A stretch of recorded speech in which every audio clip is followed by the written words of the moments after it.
Hey Scorpios, how y'all doing? Welcome. We're going to be taking a look at your second half of December general reading here. So in the meditation, it was short but sweet. I saw an image of, there's a new Netflix series called Wednesday. And I saw Wednesday from that series right at the top of the meditation. And she kind of gave me a look and then she turned around and ran through this open door and then slammed it shut. And then I was taken to, I was outside, it was a full moon. Of course it was a full moon. And there was this bat that was sitting on this tree branch. And it was just like, what do they do? They like release like a echolocation. Like it was kind of like releasing this sound that came off as a vibration. And it couldn't really be heard, but it can be discerned by other bats. And so all of these other bats came and it was like they were kind of meeting up with this bat on this branch, and it felt like they were there listening or taking in what this bat had to communicate to them. It's interesting. In Neil Gaiman's Sandman, there's a part of book 1, and that also is on Netflix, but it's a graphic novel as well originally, where there is a cat who comes in and it has a lot of like age and wisdom and calls all the other cats around from different parts of the world to listen to them talk about how there used to be, days when the cats ruled the world and humans were their pets and their food and their playthings. And, it was kind of like a flip perspective there around like it was time to take their power back, right? So it's interesting because I got that feeling from it. It was a similar image, but it was with bats. So bat energy is death energy. It's your energy. It's the death key in the tarot. It's, endings that make way for new beginnings and transformation, right? So it's interesting within this context. I do feel like this is a bit of a nod. I feel like either your platform is extending, where you're going to be reaching more like-minded people or people that need to hear what you have to say or the wisdom that you hold or stories that you're here to tell. I feel like there's another aspect of this where either an aspect of that is that there's more attention on you, like there's a spotlight effect, like where there wasn't before. In some way, shape, or form, you could have an audience that's growing, or your role in work could be, changed or transformed into one where you have more responsibility around speaking or public speaking or putting your ideas forward. But there's something around this that speaks of a shift within you, where you are, communicating to a group of people something that they need to hear in a way that is true to only how you would do it, because you were coming through in your home energy as the bat and that death energy. So it's really, really interesting here. Remember, the call, only other bats could hear it. So it's interesting how it's coming through. But yeah, fascinating, but isn't it always? Let's go ahead and see what your cards say. Hey Scorpios, let's go ahead and see what your animal energy is for the second half of December. Animal energy for second half of December. Oh, beautiful. So whenever you get an animal that is of your like element, that's always a very auspicious sign. It's kind of the universe or spirit going, hey, you're in alignment. So always love to see that. So you've got the whale here. So whale equates to that of the Queen of Cups in the tarot. It, links up to the heart chakra. The Queen of Cups in the tarot, obviously that's you in your feminine form. She is deeply emotional, deeply intuitive. She's very connected to her inner workings. Part of her shadow side is when those feelings overwhelm her, and she really has a way of feeling the weight of the world on her shoulders, right through the heart. So it's fascinating with this, because when I think about those bats and really, putting out that call and really taking a position of authority or power, like up on that branch in front of the full moon where all the other bats were gathered around to listen, I feel like there's an aspect of this where you're connected into what really either breaks your heart or really matters to you, and you're focusing in on a truth that exists within your heart, right? Because that's where truth resides, and you are communicating it in a way as only you can. So it's like, what's your heart song? What is your heart message? What do you have to say?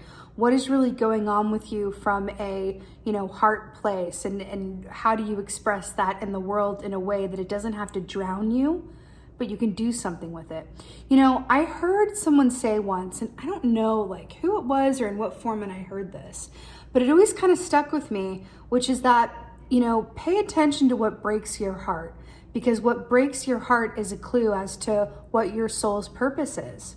Meaning, like, you know, if you feel, you know, if it really, really affects you, like a certain, you know, let's just talk about Queen of Cups. Like, let's say that, you know, it really breaks your heart and you can't watch movies where, for example, like animals are being abused or hurt, right? Just going on that meditation, and you just cannot watch it. You have no talk, you can't hear about it. Just, it breaks your heart to the point where you just have an extreme reaction, right? Then that's a really good clue and a heads up as to something that could be connected to what you are here to help shift or spread the word about, because it breaks your heart, right? If you have an extreme reaction to something or something really hits you in that way, that is not arbitrary information. That is really good information. You know, on the other side, if you have something that really just riles you up and angers you, and let's say that it's something about, you know, let's say it's something to do with politics, and it just really, this particular subject or, you know, the aspect of inequality or whatever it is, a lot of that going on, and that just really fires you up, and it just really, you can't rest about it, and just really, right, it elicits an extreme non-apathetic reaction from you. That's another good hint as to something that's tied to why you're here. And it's really good information. So I feel like this is saying, like, you know, pay attention to what you have strong reactions to from a feeling place, because there's really good information in that for you. Really good information in that. And I feel like it's directly connected to what you are here to say, do, or impact some change around in your time here on Earth. It could be related to how you leave your piece of the earth better than how you found it, right? And only you can communicate it about it like you would do authentically to you. So you're the only person for the job, you know? Okay, let's see what's going on. Really nice. Okay. So more water energy. We have 4 of Cups here. So this is really brilliant because this speaks to a certain dissatisfaction, right? A dissatisfaction with the way that things are. It's sort of a focus point to where you're having trouble seeing the glass as half full. It's just really empty. It's really, you know, having trouble seeing the good in something or the greater divine plan around something. But I would say for you, there's an aspect of this that translates to a dissatisfaction with the status quo, or a dissatisfaction with remaining where you are, not feeling like you're making, you know, the kind of impact on your world, your environment, within your relationships that you feel called to do. Another way of looking at this is I feel like this is an aspect of yourself that feels discontent in the sense that you don't feel like you are as connected to meaningful or purposeful work or relationships as your soul is calling you, you know, to be. So it's like, I feel this desire, I feel this calling, I feel like I'm not where I'm meant to be, or I feel like I'm meant to be doing more of this, or I feel like I'm meant to be talking about this, or I'm meant to, right? It's like that soul's calling that's coming up here. And a lot of the times this 4 of Cups comes up in that context because this is what leads you to action. This is what primes you to action, inspires you to action, right? It's like animal abuse breaks your heart to the point where you just have to like do something. You've got to find out ways that you can help, ways that you can spread the word, ways that you can, you know, help fund. What organizations can you volunteer? How can you make a difference? Right? So it's something like that, where it's like a dissatisfaction on a deep-seated level that spurs you to action, right? And this could also be something in your own personal life that really, you know, your heart chakra, your heart space is going like, I am dissatisfied with this. This could even be an aspect of yourself that you're dissatisfied with. 4 of Cups could absolutely be your own inner workings. And like, you know what? My personal ship feels like it's at the bottom of the sea right now and is not able to float, right? And that's always really, really great information. Like the aspects of you that feel dissatisfied, look at those very closely, because that's really good information that your soul is giving you around changes that want to be made, because the dissatisfaction it's a message, it's information, right? And it's meant to inform you, not just make you feel dissatisfied, right? It's there for a reason, right? Which is why, you know, connecting with your feelings is so important. But as a water sign, you know that. the Hanged Man, brilliant. So we have a major arcana here. So, when you get a major arcana, this is saying that this is a destined or fated event. This is a soul connection point, a karmic point that you are here to learn or experience at this particular time. It's not changeable, it's happening. So you can choose how you respond to and work with this energy as it is, but it is what it is. So with the Hangman position, there's a beautiful opportunity in this to flip your perspective, because when we assume the Hangman position, we are consciously taking a time out in order to flip our perspective and see something differently, which makes a lot of sense with this Four of Cups, right? Because this is a certain dissatisfaction. But the Hanged Man says, I can be Odin. I can hang upside down from the tree of knowledge and really gain access to all of the wisdom available to me that I can only have access to if I take time out and willingly choose to see and discern and choose to know, right? But there's information here that wants to be made available to you, right? And that's what's coming up in this sort of stirring, right? Maybe there's an opportunity or an option around some of this that you just never would have considered before. And the universe is coming, hey, we want to open this option up to you. You're not able to see it because you've got some sort of vision around what you think or what you know. But this lies slightly outside of that sort of boundary point, just outside of your peripheral view. And we're asking you to just take the blinders off a bit so that we can show you this other option or this path that you may have not considered or be made aware of, but it is coming up as an option for you, which is really nice. Let's see what else is going on. Boop. Oh, and there we are. There it is. Beautiful.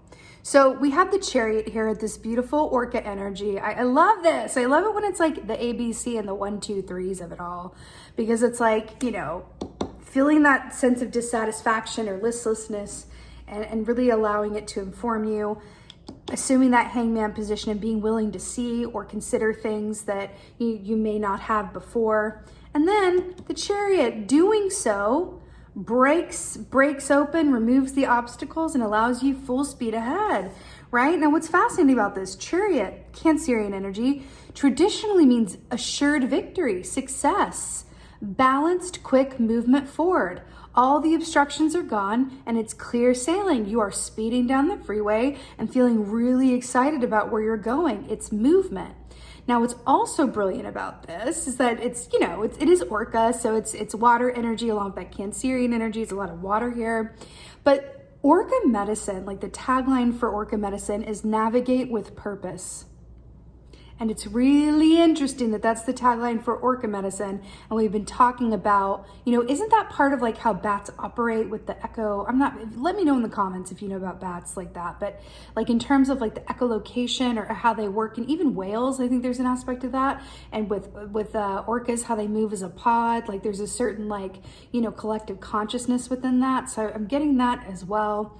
But it's really fascinating that it's coming up in this way as being connected to something that your soul is asking you to consider and move towards in a way. And then the tagline here on the Yankee is navigate with purpose. And that's what you're being called to do, because I do feel like you're being aligned to something that is, I could say that it's going to lead to like material abundance and joy and, all of these things. And here's the thing, and it very well may. But what I am strongly picking up on is that it's going to lead to a deep feeling of I'm exactly where I'm meant to be, doing exactly what I'm meant to be doing. So it doesn't really matter what the money looks like or in the time that it happens. I feel like I'm exactly where I'm meant to be. And I don't know if there's any better feeling than that, to be honest with you. That is one of the questions that I get asked the most in readings when I do personals. It's, am I where I'm meant to be right now?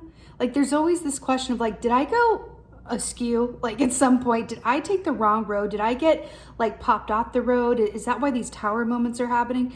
And I feel like for you, the fact that you're moving into this place where it's like you are really feeling that reality for yourself, suddenly becomes a lot less important about what your life looks like from an external point of view, because you just feel, you know,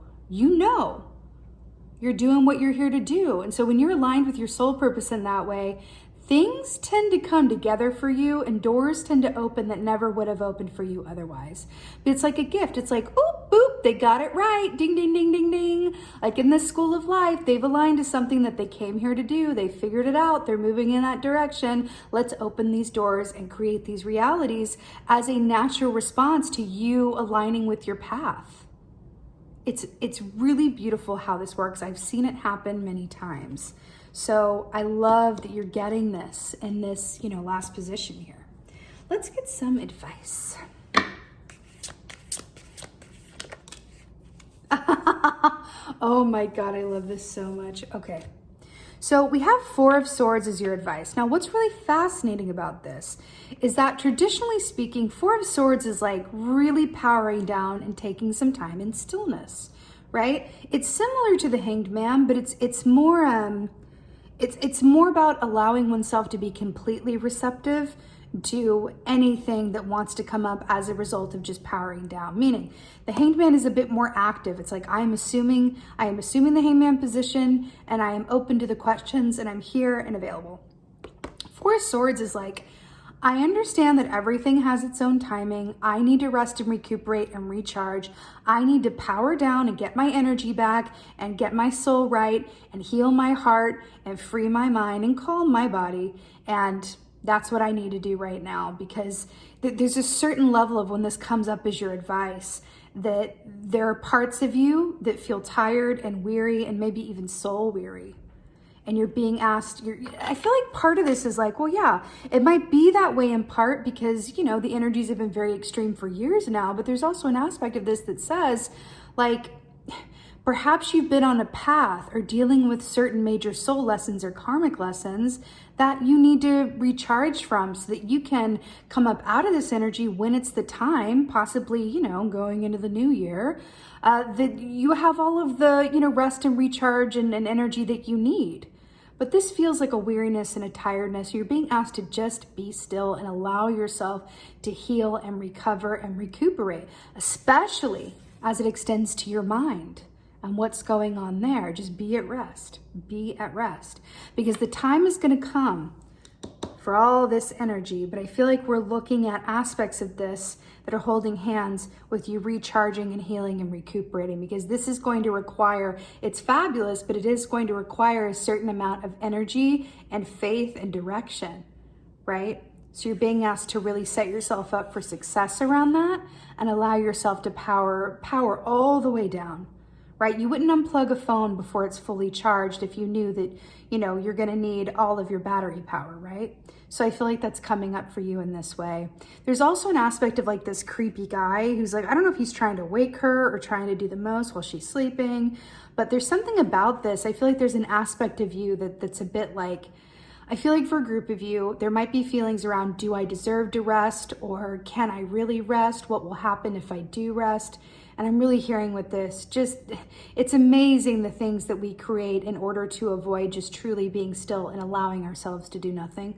It is amazing what we'll do to get out of that. You would think it would come naturally and it's like, oh, I get to do nothing, yay. But there can be a lot of stuff that goes on internally when we're still. Empowering down, stuff that wants to come up that we can't distract ourselves from. So maybe be cognizant of the ways in which you talk yourself out of or schedule things to do, even though you're feeling the need to rest. Just something for a group of you that I'm picking up on. Let's go ahead and get an oracle. Oracle for Scorpio. Ooh, no! You got the orca! How amazing is that? Double orca energy. Peace is in my heart. Back to that heart chakra. Heart chakra. Duality, intimacy. Orca and heart chakra. Ah, how amazing is this? You've got two orcas and a whale here. Very powerful. Peace is in my heart. Duality, intimacy, orca, and heart chakra. Yeah, we were talking about being at peace and feeling aligned within your heart space, paying attention to those, places of dissatisfaction that really affect your heart. Your heart really is, and it's a cliche for a reason, is your number one compass. It is your number one navigation system to let you know when you're on your highest and best path, whether you're operating from fear or love and your highest and best good. So you're really being called to connect with your heart space. You know, organ medicine also has to do with your pod, your family unit, or your chosen family unit, the people that you keep around you that you can truly feel like you can be yourself. And I'm hearing lean into them. Lean into them. And trust that support. Trust that that's available to you. Because remember all those bats coming around to hear what you have to say? You have a good support system and community that I'm picking up on. Whatever it looks like. It may just be one other person. It may be like a group of coworkers that really get you. It could be, you know, a loving partnership and relationship, or, you know, really beautiful relationship with a parent, whatever this is for you, or a child. Really lean into that and allow yourself to really take solace, you know, in those relationships, and allow your heart to, you know, really receive the benefit of those love feelings, the intimacy, and understanding that, you know, there's a time for everything under the sun or under the ocean, back to this duality. And understanding that, you know, this is a time to be still and recharge and prepare yourself and align. Get that sense of direction clear through your heart space so that you can go forth when the time is right. I think it's going to be soon into the next year, and navigate with purpose. Really, really beautiful, Scorpio. So, also, Queen of Cups, also an aspect of that says emotional self-care. So always a good idea around that as well, especially around this time of year. So with that being said, I so hope that this helps and resonates. If so, please let me know in the comments below. I love, love, love reading your comments. And with that being said, just thank you. Thank you so, so much for being here. And most of all, and as always, thank you for being you. And be well. Until next time.